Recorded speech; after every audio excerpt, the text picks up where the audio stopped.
বিশ্বের দীর্ঘতম সন্তরণ প্রতিযোগিতা ৮১ কিলোমিটার ও ১৯ কিলোমিটার সম্পূর্ণ হলো আজ ভোর ৫টা নাগাদ। মুর্শিদাবাদের আহিরন থেকে ৮১ কিলোমিটারের সন্তরণ প্রতিযোগিতা শুরু হয়। এতে অংশগ্রহণ করেছিল ১০ জন। ১৯ কিলোমিটারের দুইটি বিভাগ জিয়াগঞ্জের সদরঘাট থেকে শুরু হয়। দুই ভাগে মহিলা ও পুরুষ মিলে ৩৮ জন প্রতিযোগী অংশগ্রহণ করেন। বহরমপুর ঘাটে এই প্রতিযোগিতা সম্পন্ন হয় এবং এই দিন সন্ধ্যায় কুমার হোস্টেল মাঠে প্রতিযোগীদের প্রথম, দ্বিতীয়, তৃতীয় স্থানে পুরস্কৃত করা হলো। কেমন লাগছে? আমার এক্সপেকটেশন অ্যাকচুয়ালি অন্যরকম থাকে। আমার প্রত্যেকবার টাইমটা বেটার করার এক্সপেকটেশন থাকে।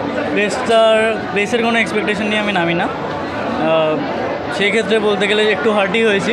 আগের বছর আমার টাইম 7 মিনিট বেটার ছিল, এবছর 7 মিনিট স্লো হয়েছে।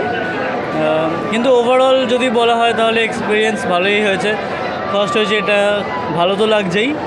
আর আমার স্টার্টিংয়ের আগের থেকে যেগুলো হয় এখানে, আমার সেগুলো খুবই ভালো লাগে। আমি এই এক্সপিরিয়েন্সের জন্য এখানে আসি। কতক্ষণ ধরে প্র্যাকটিস করো? আমি on regular basis 5 hours minimum practice করতাম। আর উইকলি একদিন হতো আমাদের একটা stretch, either 5 hours, 6 hours, 7 hours, 8 hours বা 10 আওয়ার্স কিছু একটা। কোন ক্লাবে প্র্যাকটিস করো? আমি ক্লাবের আমার ক্লাব বলতে গেলে সেটা হচ্ছে চিলড্রেন কালচারাল সেন্টার বর্ধমান। আমি প্র্যাকটিস করি বিশ্বজিৎ দে চৌধুরীর কাছে, সুভাষ সরোবর সুইমিং পুলে, কলকাতায়। আমার নাম প্রত্যয় ভট্টাচার্য। কেমন লাগছে? খুবই ভালো লাগছে। এক্সপেকটেশন কি ছিল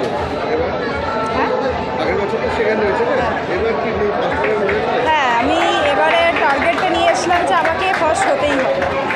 কেন কি আগেবার যেহেতু সেকেন্ড হয়েছিলাম, তো এবারে ফার্স্ট হওয়ার টার্গেটটাই এসেছিলাম। আগে কি লক্ষ্য? নেক্সট লক্ষ্য হচ্ছে কি আমার, মানে এটা লক্ষ্যতে হচ্ছে এর যা টাইমিং আছে এর থেকে বেটার টাইম দেওয়ার, রেকর্ড যেগুলো আছে ওগুলো ব্রেক করা, আর ন্যাশনালে ভালো মানে পজিশনে আসা। সকালে 2 ঘন্টা, বিকালে 2 ঘন্টা, 4 ঘন্টা। বিশাখা ধারা। আমার খুবই ভালো লাগছে। আমার এই সাফল্যের পেছনে আমার বিশ্বজিৎ চৌধুরীর অবদান খুবই গুরুত্বপূর্ণ। যদি তিনি না থাকতেন তাহলে আমার এই সাফল্য কোনোদিনও আসতেন না।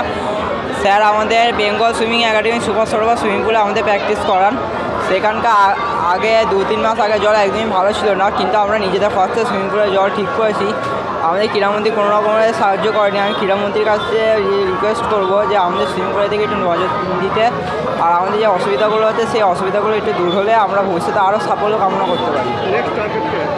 আমার নেক্সট টার্গেট হচ্ছে আন্তর্জাতিক স্তরে দেশকে রিপ্রেজেন্ট করবো, দেশের পক্ষে একটা মেডেল আনার চেষ্টা করবো। গৌরব কাবেরী, কলকাতা লেক টাউনে। ভালোই লাগছে, আগেবারও যেমন লেগেছে এবারেও একই লেগেছে।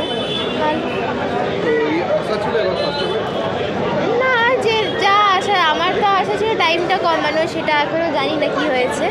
3rd থেকে 2nd হয়েছে, ওটাই আমার খুশি। হ্যাঁ, আমার তো কলেজ আছে বলে আমার প্র্যাকটিসটা একটু কম আছে কম্প্যারেটিভলি। তো আমি ওই একবেলা করেই যাই, 2 ঘন্টা।